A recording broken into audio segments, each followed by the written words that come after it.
Good afternoon, Mormon America. Okay, how about we go with 5 rapid eye openers for believing Latter-day Saints for today's video. Or maybe 7. Let's see how inspired I am. Gotta keep it short because we had a failed upload recently, which I referred to. So I'm gonna take up kinda where I left off, or some of the stuff that comes to mind that I probably should have said or could have said when I was discussing, like last week, when I ran into a friend that I hadn't seen in like 16 years, who was an active member of the LDS Church. Guy I played a fair amount of tennis with when we did our Monday morning 6 a.m. thing. And I probably defamed him a little too much by saying I kicked him out of the nursery, along with a few other guys who were talking about NFL football and stock portfolios on the Holy Sabbath day, when I was trying to teach children that Heavenly Father loved a small percentage of animals and humans when he destroyed the rest of them, including babies, in the worldwide flood known as the flood of Noah's Ark,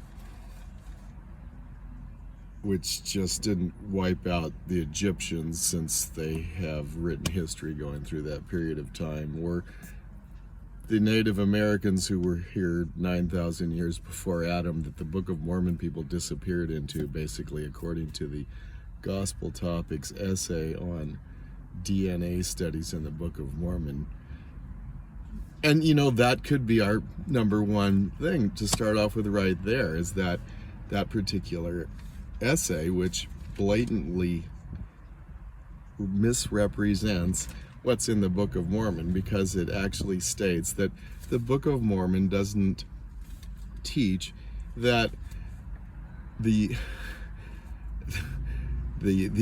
children of Lehi, essentially, that the Book of Mormon people were either the only or the primary inhabitants of the American continents.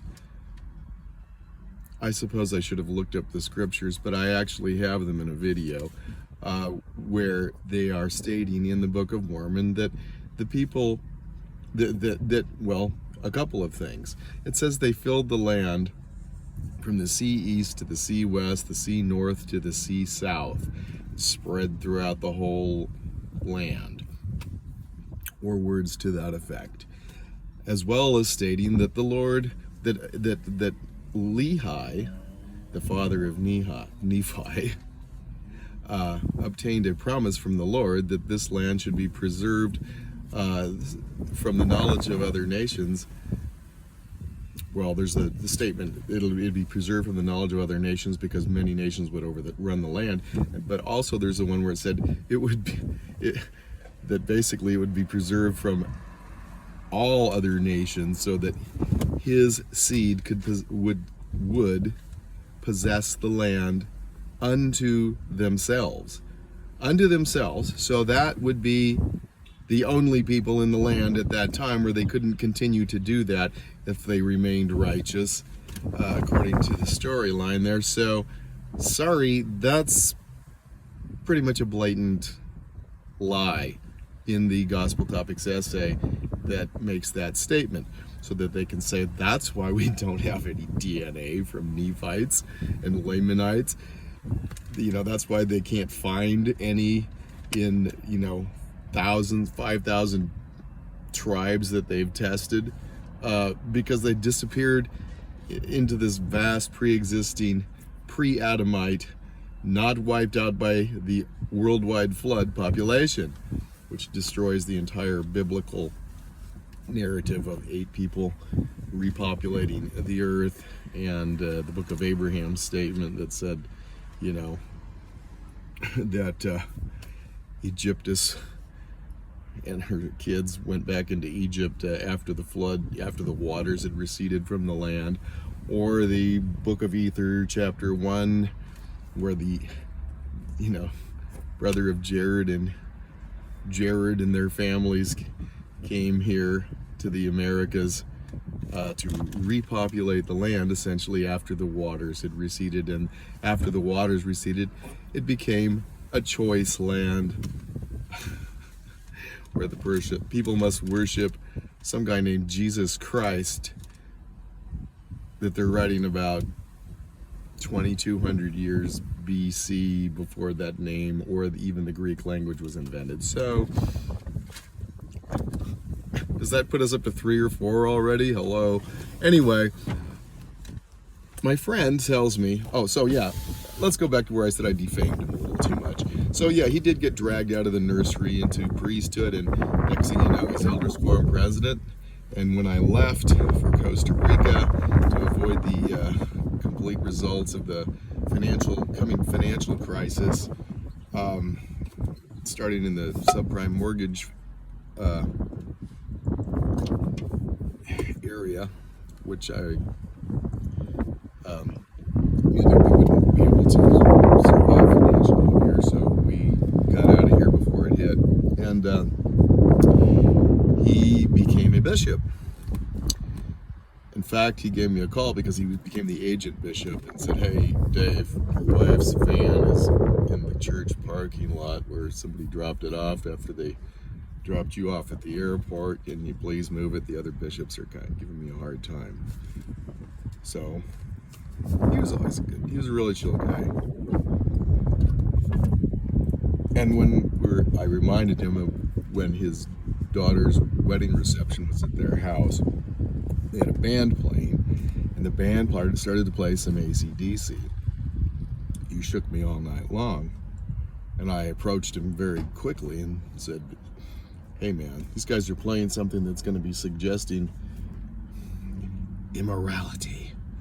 Yeah, so you've got to stop this, bro, before it drives the spirit away from your house for the next 30 days or something." Or words to that effect. He's like, "Don't worry, Dave, I got this." And he told them, "You can't be playing that kind of music here," so very chill dude. And he made it into the stake presidency while I was in Costa Rica. So now he said, "I don't give talks anymore." I don't know what that means. He hasn't called me up to play tennis yet. And as I referenced in our conversation there at the gas station for, I don't know, close to an hour, he says, "Where are you going to go, Dave? I mean, we've got the fullness of the gospel." So I went over this in the last video. However, that brings us to a point. The fullness of the gospel. Well, we have a statement in the Doctrine and Covenants where it's Jesus telling Joseph Smith that the fullness of the gospel is contained in the Book of Mormon. And that's pretty interesting. I've kind of really gone over that in some detail in a video I did quite some time ago, comparing the teachings in the Book of Mormon to Mormonism. And Mormonism is found pretty much in the Doctrine and Covenants. So basically, in that video, I go over some. Maybe, if I'm really good, I'll throw that a link or something, right? In that, though, I detail a number of scriptures to support the fact that pretty much nothing that Mormonism is really known for is found in the Book of Mormon. The Book of Mormon condemns plural marriage, except if the Lord wants to raise up seed unto himself, which apparently Joseph Smith didn't do.